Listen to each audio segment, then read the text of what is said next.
Good day, Doctor. We are from Good Day. Now I will present about the introduction. The first article, Capital Flows and Income Inequality, look at the relationship between the global capital flows and income distribution, which focus on an analysis that examines how increases in capital inflows and outflows affect the income inequality, especially in emerging market economy. The second article, Determinants of International Capital Flows, the case of Malaysia, explore the variable affecting capital flows, especially FDI in the context of Malaysia. It draws attention to how globalizations and economic liberalizations are crucial for promoting cross-national capital mobility and consequences for developing countries.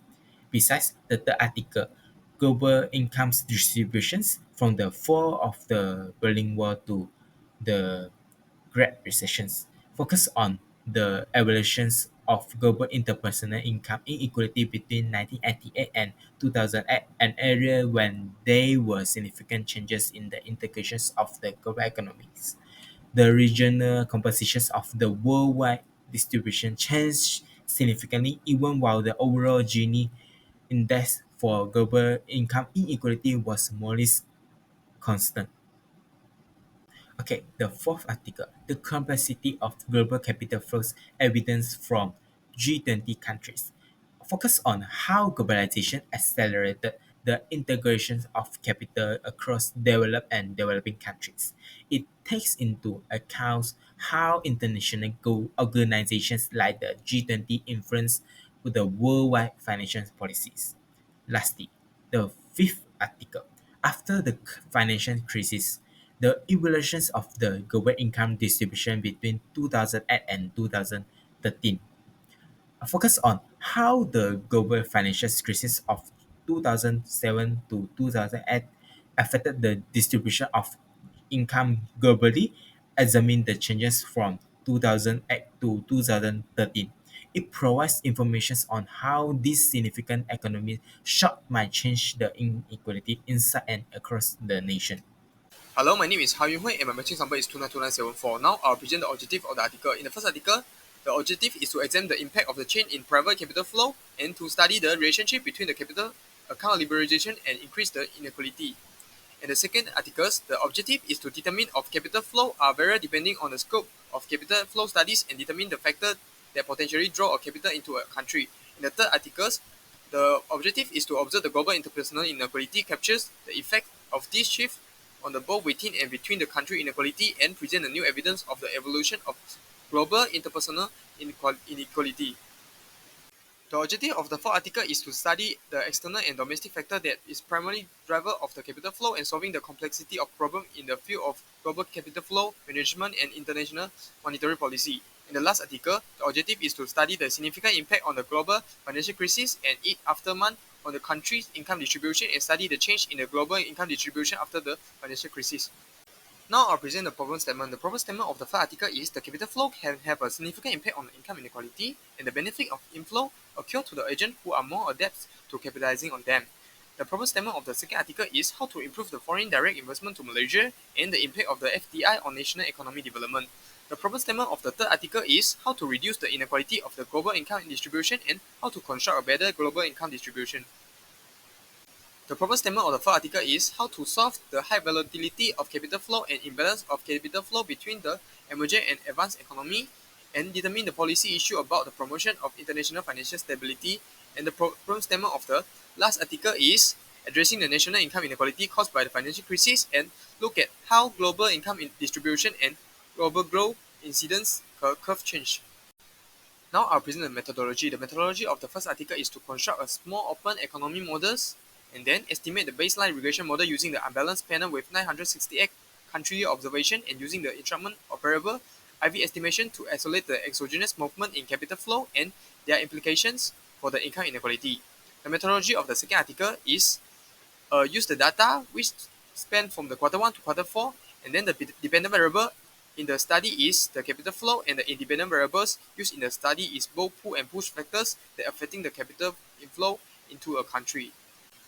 The methodology of the third article is survey selection. The survey selection need to meet two conditions, which is within 2 years of the benchmark and need to be at least 3 years and not more than 7 years from the previous and next survey. They're also using the Pareto imputation and Gini index of the global distribution of income. The methodology of the fourth article is using a VAR method to explore the relationship between the pull and push factor and international capital flow. They're also using the Granger's causality test to examine whether a time series factor is useful in predicting one another. The researcher also using the system GMM methodology to explore how the international capital flow are impacted by the both factors. The methodology of the last article is analyze the data obtained from the World Bank and using a Gini and tail index to observe and interpret the result of the analysis, finally decomposing the change in the global inequality by generate a table and graph. Thank you for the previous presenter. My name is Wang Bonlong, metric number 288962. Now I will present the literature review for the 5 articles. For the articles, capital flow and income inequality, this article contributes to the literature on the macroeconomic implication of capital account policies.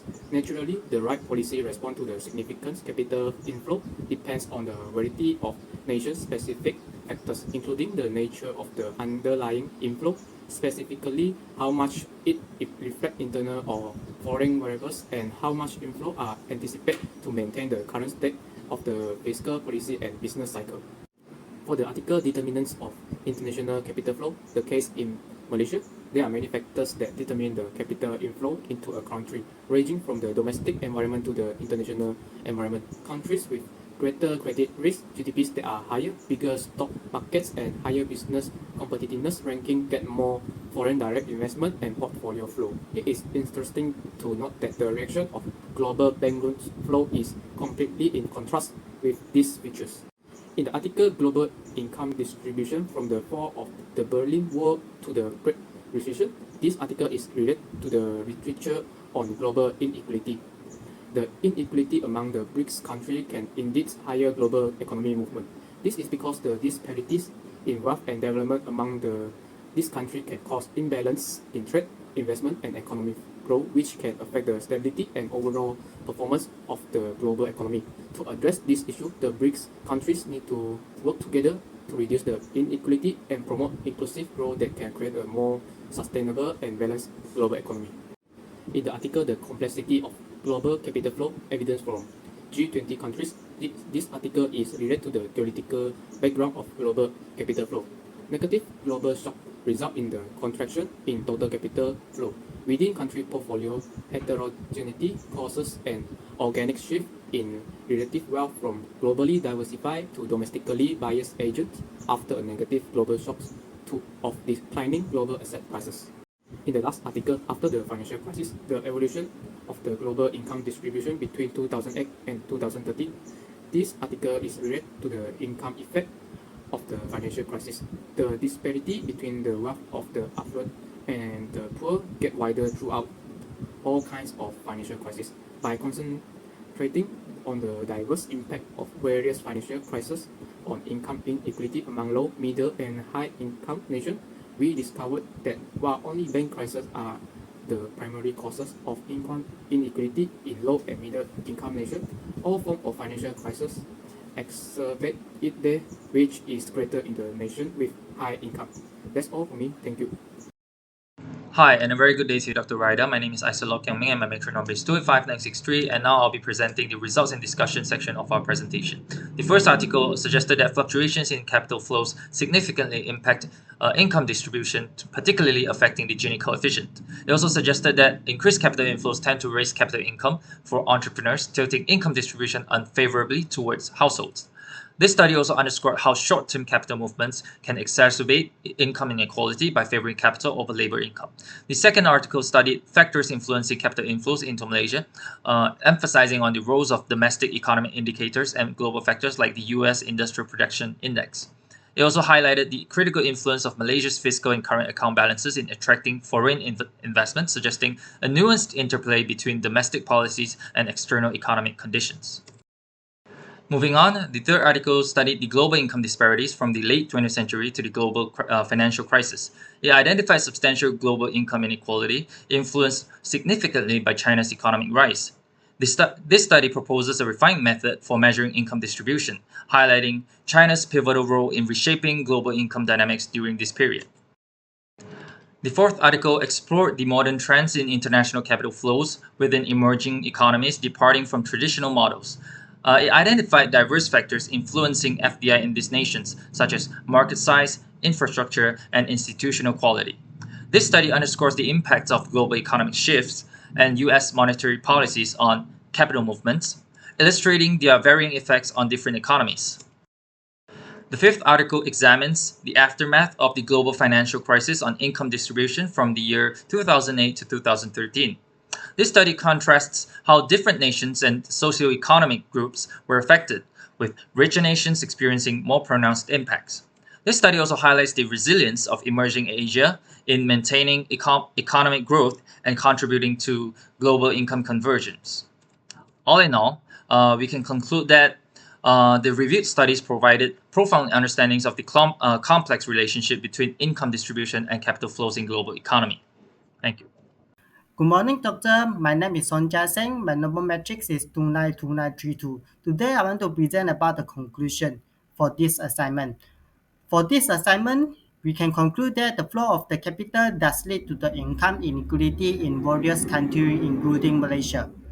But for the limitation for these five articles is there is not only affected by the capital flows but also by other factors such as globalization, gender difference, education level, technology level, and so on. So for the further research, we suggest that we can research about other factors that lead to the global income inequality and the impact of different factors on global income distribution. So, for the solution to solve the flow of capital lead to the income equality, the government can implement different tax policies for people with different incomes. And so on, the government also can set a reasonable minimum wage. That's all for me. Thank you.